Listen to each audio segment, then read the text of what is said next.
A'udhu billahi minash shaitanir rajeem. Bismillahir rahmanir rahim. Is it necessary to squeeze a mop when removing najasa for purification to be valid? So the question comes from a concern that when we clean things, the thing that we're using to clean, the item or the tool of cleaning, does that also then become contaminated? And then how do we go about cleaning? So that's the essence of the question, really. Do we need to squeeze them up? Now, in the Shafi'i school, firstly, it is important to understand how contamination occurs.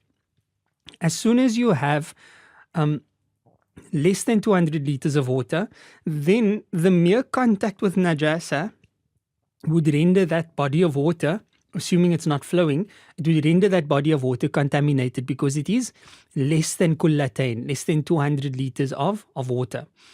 And for that reason, it poses a problem when we use something like a mop to clean najasa, because you're basically taking a little bit of water, way less than 200 liters, and spreading it around on that area. This is why it's problematic. So let's take a step back and understand what are the types or categories of najasa or impurities based on the Shafi'i's perspective. In the Shafi'i school, impurities are of three types. There is najasa mughallada, there's najasa mukhaffafa, and then there's najasa mutawassita. Najasa mughallada, or heavy impurities, this is when something comes into contact with moisture from a dog or a pig.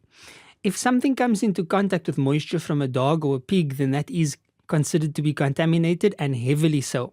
In other words, to get rid of that contamination, one doesn't only need to remove the contamination, but remove it and also wash that contaminated area 7 times, one of which should be with sand, and preferably not the last one. That's the default strict ruling in the Shafi'i school. And this only applies to things contaminated by heavy najasa, such as that of a dog or a pig. The other exceptional case is the light najasa, which is also very specific. Najasa mukhaffafa, or light najasa, is that of an infant boy less than 2 years of age. When he urines, then that urine would be considered light najasa, and it can be cleaned by merely sprinkling water thereon and making sure that you sprinkle enough water to get rid of the urine, and you don't need to take any other measures besides that.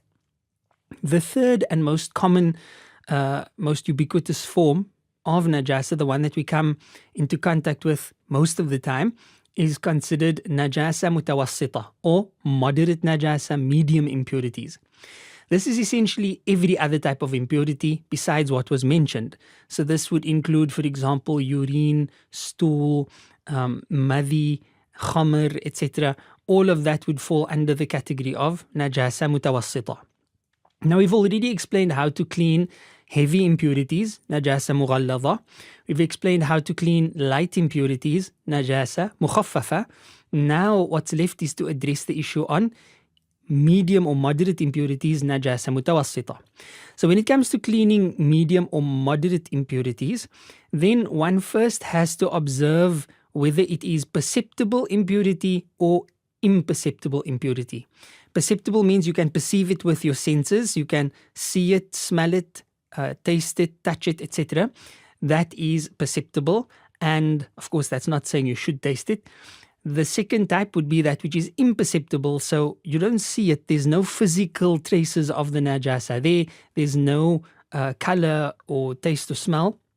For example, you know that a drop of urine fell somewhere, but it's completely dried, you don't know where it is, there's no actual essence there that you can perceive. And here, the Sharia never requires us to go under a microscope for these things. Now, to wash perceptible impurity, that which you can see, that which has a trace, one first removes the najasa and then pours water over that area. Now, the pouring of water obviously means that the water flows over that area and therefore cleans it, and then that is sufficient. If the smell, color, or taste remains, then one must keep washing with water. And if water alone is not enough, then one must use something to get rid of whatever traces there is, until you can get rid of the color, taste, or smell.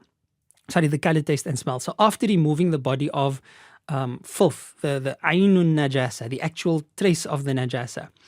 One then would remove any soap, etc., any residue by washing it, flowing water over it, and draining it away. And then one pours clean water over the area so that you know that everything is now gone. And it is not obligatory to go on and wring out the area and completely dry it, though this would also be recommended. When it comes to imperceptible impurity, so you don't know what there is because you can't see anything, you can't feel anything, there it is sufficient to simply pour water over the area such that water runs over that particular area, even if you do this just once, because essentially you're not removing anything, you are only removing the trace that you know of for whatever reason that you had previously perceived. Allah subhanahu wa ta'ala a'lam.